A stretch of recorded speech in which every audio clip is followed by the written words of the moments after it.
Hola, te saluda Gabriel Andrade desde Maracaibo, Venezuela. Y hoy quiero conversar sobre Pío XII y preguntarnos si era el Papa de Hitler, como alguna gente ha dicho. Resulta ser que hace algunas semanas el Papa Francisco estuvo de visita en Cuba. Se reunió con Raúl Castro, pero no aceptó una entrevista con los miembros de la disidencia. El Papa no hizo mención de los presos políticos ni de los crímenes que la dictadura sigue cometiendo. Y para colmo, en un discurso de claro coqueteo con el comunismo cubano, dijo que debemos amar a la pobreza como si fuera nuestra madre. Bueno, si la pobreza es mi madre, yo quisiera ya ser como Orestes, esa figura mitológica que mató a su propia madre. En fin. Bueno, los católicos, como suelen hacer, han saltado a tratar de excusar a Francisco, alegando que la diplomacia requiere movidas muy finas, que más logró el Papa conciliando que confrontando a Raúl Castro, etc. Bueno, quizás, puede ser. Juan Pablo II no tuvo reparos en llamar a los crímenes comunistas por su nombre, pero en fin, está abierto al debate si la actuación de Francisco fue prudente o no.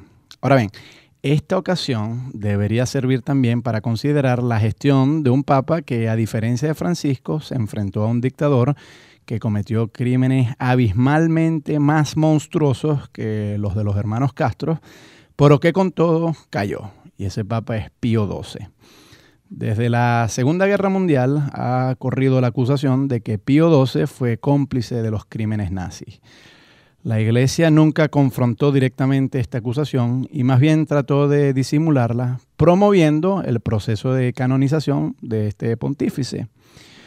Pero en un intento por despejar dudas, la Iglesia invitó a un periodista católico que se llamaba John Cornwell, lo invitó a revisar la documentación con la esperanza de limpiar el nombre de Eugenio Pacelli, ese era el nombre de Pío XII. Cornwell había investigado la muerte de Juan Pablo I y había desmentido los rumores sobre un complot dentro del mismo Vaticano para matar al pontífice. Se esperaba que Cornwell, un católico de buena fe, pues también desmintiera las simpatías nazis de Pío XII. Pero resulta ser que el tiro salió por la culata. Al tener acceso a los archivos, Cornwell formuló la hipótesis de que Pío XII era, como él lo expone en el título de su propio libro, el Papa de Hitler. Así se llama el libro de Cornwell. Cornwell menciona varias cosas que merecen ser destacadas. Antes de ser electo papa en 1939, Pacelli fue el encargado de negociar con la Alemania nazi la firma del concordato. Bajo los términos de este concordato, Alemania garantizaba la educación católica en las escuelas públicas, pero a cambio la Iglesia se comprometía a mantenerse fuera de la política alemana, en vista de lo cual, pues, varios partidos políticos de base católica quedaban fuera de la contienda. A juicio de Cornwell, esto pues allanaba el camino a Hitler. Pero, tal como lo presenta Cornwell, Pacelli no fue un simple burócrata que inadvertidamente facilitó las cosas al Führer. No. El propio Pacelli, según parece, compartía algunos vistos de antisemitismo, lo mismo que Hitler. En una carta que Cornwell saca a la luz pública, Pacelli narra sus impresiones sobre un evento sucedido en 1919, cuando unos bolcheviques intentaron tomar el poder en Bavaria. En sus descripciones, Pacelli describe a los revolucionarios en términos tremendamente negativos y continuamente hace énfasis en que son judíos, bueno, en una obvia señal de desprecio. La gran obsesión de Pacelli fue siempre combatir el comunismo. Y muchos sectores conservadores de Europa, entre ellos buena parte del clero, pues vieron en Hitler, que siempre fue católico, al menos nominalmente, vieron en Hitler la oportunidad para poner freno a la gran amenaza roja atea que venía desde Rusia.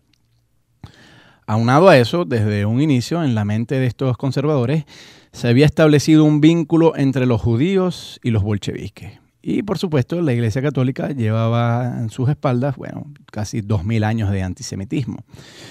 En ese sentido, no sorprende mucho que Pío XII tuviera animadversión a los judíos. Ahora bien, cabe preguntarse, ¿pero fue el Papa de Hitler? ¿Hasta dónde llegó su complicidad? En el retrato que hace Cornwell, Pío XII sí estuvo bastante embarrado. No con acciones, pero sí con una tremenda omisión. Y todo esto obedeció a sus antipatías, fueran conscientes o no, en contra de los judíos. A medida que la guerra progresaba y se iban conociendo mejor los detalles de las atrocidades nazis y la disposición de Hitler a ejecutar aquello que él llamó la solución final, Pío XII se rehusaba a hacer condenas públicas. Al final, cuando ya las atrocidades eran demasiado, pues el Papa accedió a hacer algunos reproches públicos, pero sin jamás mencionar explícitamente a Alemania, a Hitler o a los judíos. Los intentos de los sucesivos papas, en especial Juan Pablo II, para canonizar a Pío XII, la verdad es que dejan mucho que desear.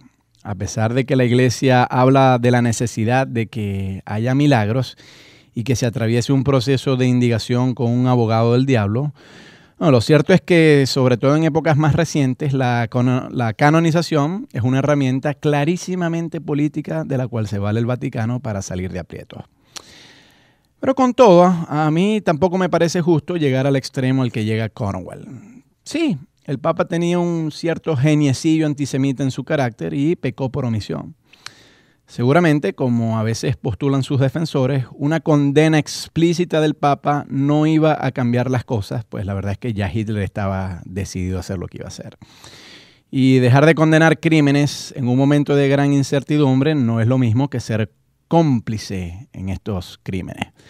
Pero a mi juicio, tampoco esta condena iba a empeorar el asunto, y al menos con esa condena Pío XII habría dado más dignidad al sufrimiento judío.